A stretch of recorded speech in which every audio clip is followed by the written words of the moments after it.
gets a little reprieve of your holiday shopping as Big East basketball gets underway tonight for the regular season. The Creighton Blue Jays are in town to take on the Georgetown Hoyas. Hey everybody, I'm Tom McCarthy along with Steve Lapis. Coached a lot of games in the Big East. Tony Chiazza goes to center court. The two big men are ready to jump it up and get the Big East regular season underway. Georgetown with the basketball to start things off. That's Epps. He's their prolific scorer. And one thing we're going to see, Tom, is Creighton plays 99.5% man-to-man. The Hoyas will play a little bit of zone. That's a great move down low, Roy. I like it. He attacked the middle, spun baseline. A little awkward on the shot, but he got it off the glass. He's stepping up in big moments. And you know, he looks like he's got a great soft touch. And he's also athletic for a freshman. Here's McAndrew for three. He'll get it to go. Boy, he has no fear. Listen, the best games that he has played were against San Diego State, Texas A&M.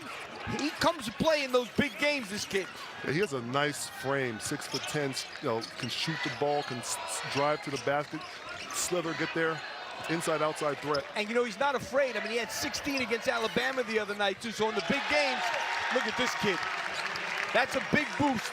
Ball pressure, take the space on the guard, make it not easy for them to pass the ball. First substitution, Jordan Burks comes into the ball game for Drew Fielder for Georgetown. Here's Epps off the screen. Epps' jumper is good. I love him as a two guard. Even tonight, last year he handled the ball the whole game. Now they have Malik back, but tonight Peavy's playing the point. I think that's a great move by Ed Cooley, keeping him off the ball. He's been really good scoring. He cuts off Neal, who tries to go right side. 2 minutes into this first half. Neal gives it up for McAndrew to Miller. Kalkbrenner. Kalkbrenner decides to take the three. They want him to do that more, and he connects. It's a one-point game. Let him get a feel for how the ball feels. Let him get a jump hook in the post, just to settle him down a little bit. Yeah, have some success against Sorber, who's already got 2 buckets against him. Ashworth off the screen. He's open for 3. Yes! One thing about him, you can't make a mistake on him because he's too good a shooter. 36% from 3, and he's taking more this year than in the past because he has to score more this year because of the guys that aren't here, like Baylor Shireman. That is 30 straight games with a 3. The answer for Peavy, who just went over 1,000 points. Got it good this year. He was a 40% three-point shooter. Kalkbrenner's going to have to come out and guard him. Game tied at 9, 15 and a half to play in the first half. Peavy to a cutting Epps, back to Peavy.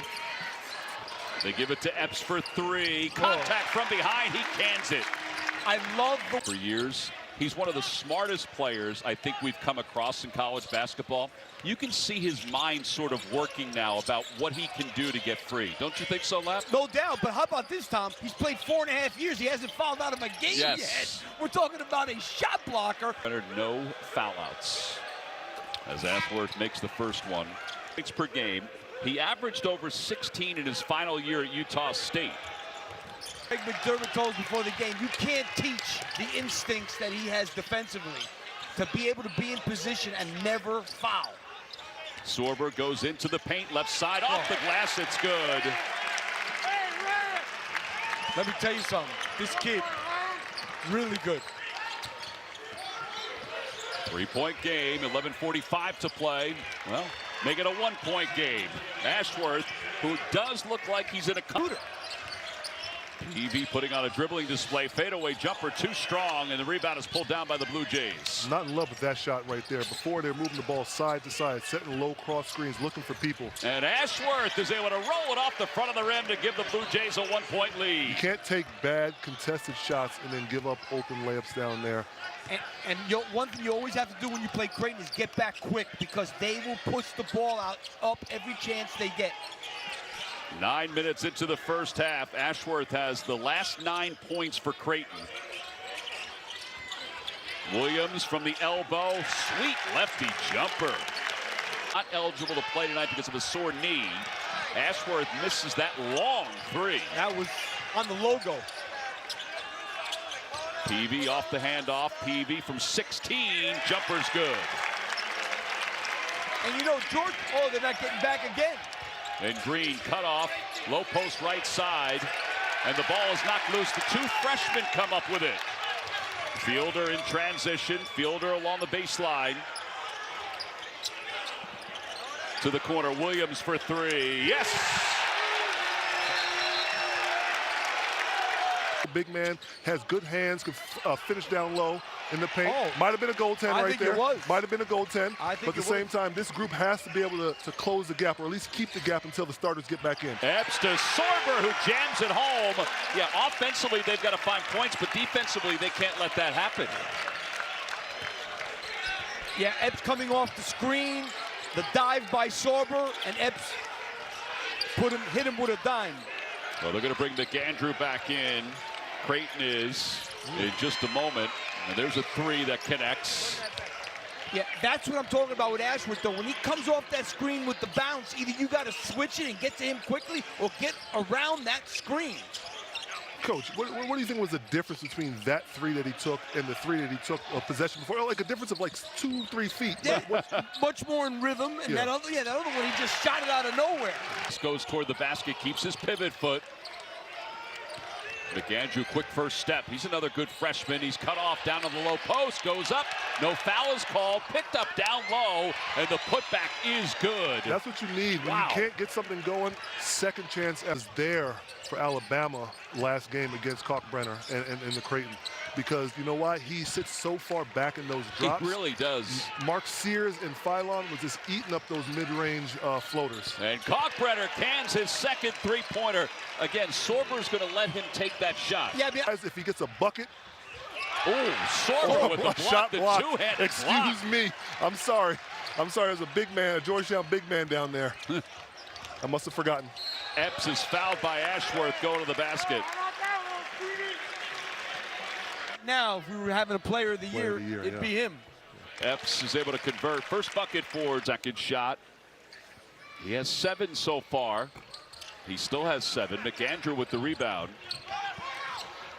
26-23. You know, you got to give the Hoyas credit. Their half-court defense has been really no doubt good.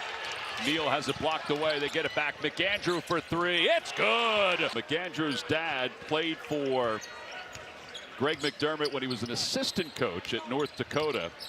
Asked him today how hard was the recruiting. He said, well, I've known him since he was a baby.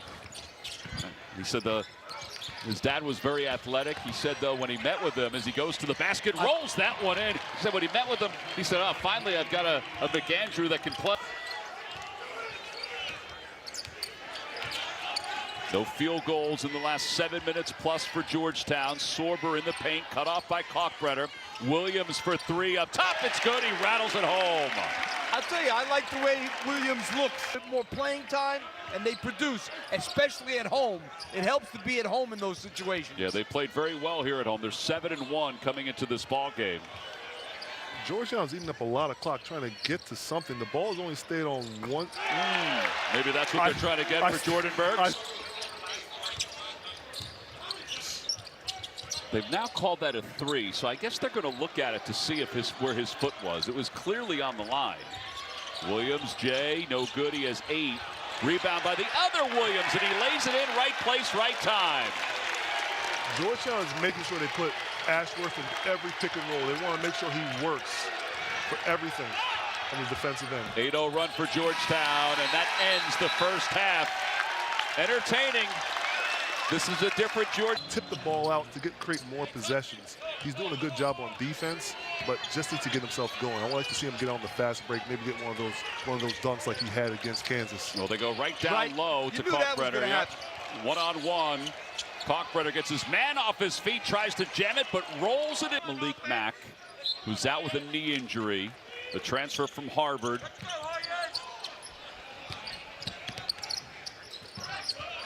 Epps off the screen. Epps hovering. Epps off the glass, and his kiss off the glass is a thing of beauty. There's Mack. He's really good coming off that 1 foot. Yeah, Mack had a really good game at Syracuse the other day. 6-point lead for Georgetown. Ashworth way downtown. It's good. I mean, man, to have that range. It was way downtown, but he was open. He was open. He was open that time. He was open when he walked out of the locker room, too. I mean, that's a hefty shot. Well, you got to get out on him with a hand up. You got to have your hand up all the time. Epps in the corner, covered up by Ashworth. Epps trying to answer for three. He does. Definitely would have pulled me if I took that shot. Peavy dribbling down up top for Epps. Epps fadeaway three, no good. Miller with the rebound. I can live with that right there. Ashworth, you know what? down low to Kalkbrenner, who jams it home. You got to get back on defense against Creighton. They will push it up, and it's no excuse for the 7-footer to beat everybody down the floor. But it started with Epps taking that shot, looking for the foul. I always say, don't flop like a fish. You know, shoot your shot. If they call a foul, call a foul. The result of that was a transition dunk. That type of thing can really tip the scales of a game. Kalkbrenner may be able to get going now. Sorber tries a tough shot, blocked away by Kalkbrenner. Fielder with the rebound. Putback is good. Epps brings it up, down low to Sorber, faces up, works his way into the paint, cut off by Kalkbrenner. Excellent defense. Fielder for three. It's good. It pinballed around. And pick people apart. And that's what Sorber does really well, and Kalkbrenner. They turn and face as opposed to back to the basket, which primarily is what I did. And Sorber has it blocked away. That was Neal who blocked it away, but Peavy picks his pocket, heads in, and a two-handed jam. This is an 11-point lead for Georgetown. It's the largest of the night. You know, at the top of the show, you guys asked, what is it to really play in the Big East? I always felt that the first game or two in the Big East was the toughest. You know why? It's the free throw line. 75% for the year. And he missed the foul. We talked about Creighton being #1 in the country, but guess what? At the point in this game. And again, primary ball handler with Malik Mack out tonight with a knee injury. Gets to the rim. Count the bucket. They love running that ISO play for Peavy at the foul line area. Peavy with 8 points. It's a 10-0 run for the Hoyas. And you know, really, Creighton does not have the weapon. Missing Pop Isaacs is huge because he was a really, really big weapon. Ashworth off the screen to the corner. Jumper from Neal. It's good. He splashed it home. He needed that. Yeah, and they needed that. They needed that. They need another score, potential score. He needs to see 1 or 2 go in, get some stops, use his hand, get out in the fast break. But Creighton just jumped to this 1-3-1 zone right here. Just to kind of change it up a little bit. Yeah, I think it's a good change because, you know, they were in too good of a groove, Georgetown. Oh, Epps over the top of that zone. Epps now with 15 for Georgetown. I know it's not a big number, but when you look at 11 bench scoring points for Georgetown, yeah, it's huge. And 0. Peavy. It's his second rim run of the second half. You know, nothing to say there, but he just seems like a step slow. He may be, I'm not saying tired, but this guy's everywhere. Well, Peavy again with another steal and another jam. Let me tell you something. Ed Cooley knows how to use that portal. 9 in this second half for Peavy, 13 overall. Ashworth, little two-man game with Kalkbrenner. They go to the corner, Trout for three. It's good. Pass. And that quiets things a little bit. Not a lot, but a little bit. Sorber's he's grabbing his lower back. Yeah.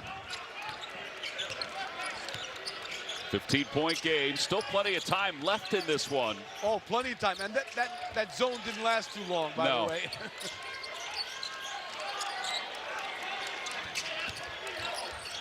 Epps out of bounds, and he's fouled going up in Providence.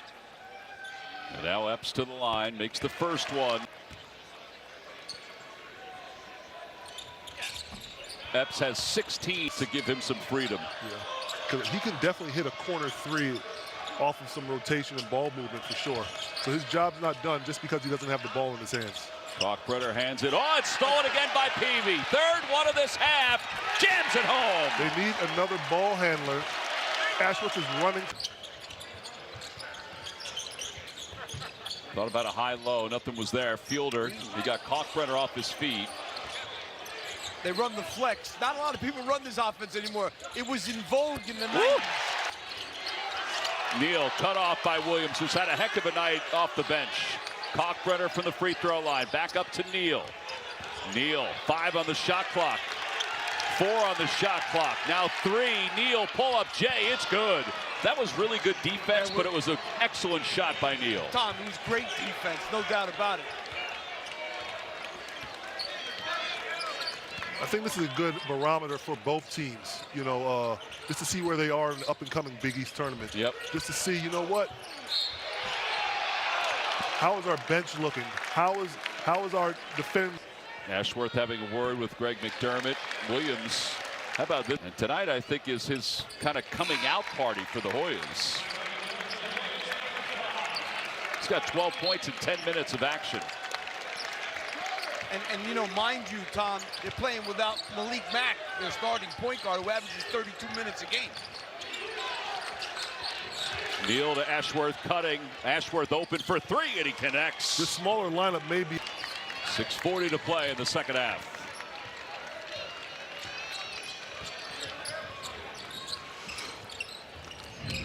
Burks to Peavy.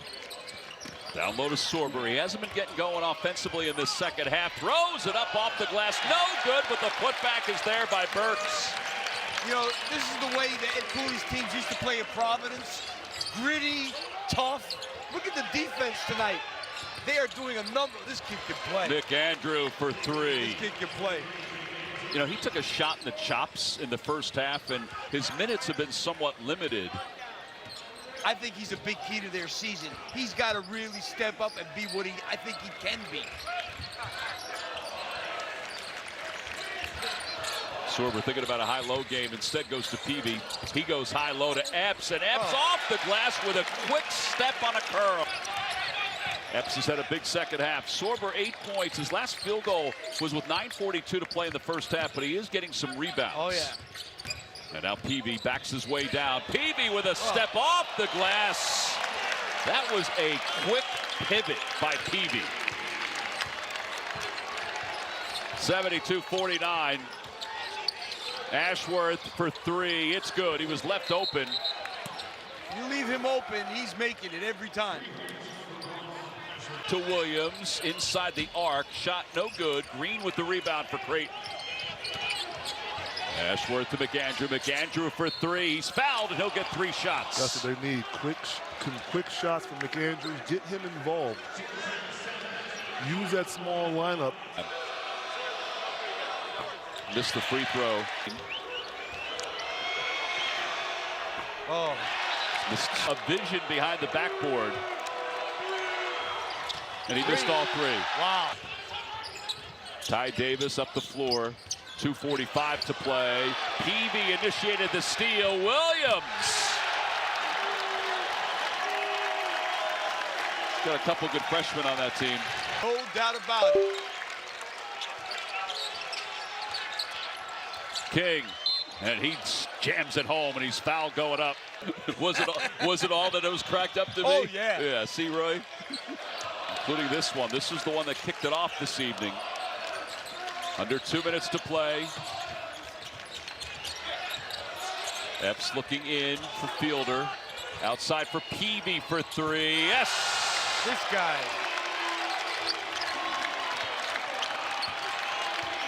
"17 points, 8 rebounds, 8 assists, and 4 steals. Not a bad night. This guy is a really good player who does all the little things. You know, they always talk about it a moment ago. And Austin Montgomery, the junior, transfer from LSU, is in the game for the first time. 1:20 to play. Another steal. Burks to the rim. There hasn't been a lot of joy in D.C. recently with the Georgetown Hoyas. They are playing with joy tonight. Certainly not in Big East games, there hasn't been. Another one. Okay, DJ Khaled. Yeah. Under a minute to play. King off the glass. It's good. Working against Fielder. Two guys with 20 points or more. It was Epps and Peavy. This crowd sparse, and I think that's going to start to change a little bit on their feet. Fielder off the glass, it's good. Along the baseline, out of bounds. Meanwhile, for Creighton, they've got Villanova at home. Ed Cooley's team is now 8-1 here in D.C. They'll dribble it out. A very impressive first night of Big East play for the Georgetown Hoyas. Ed Cooley, he and his good friend Greg McDermott embrace at the scorer's table. The final score, it's the Hoyas 81 and Creighton 57. 9th win of the year. It ties their season total from last year.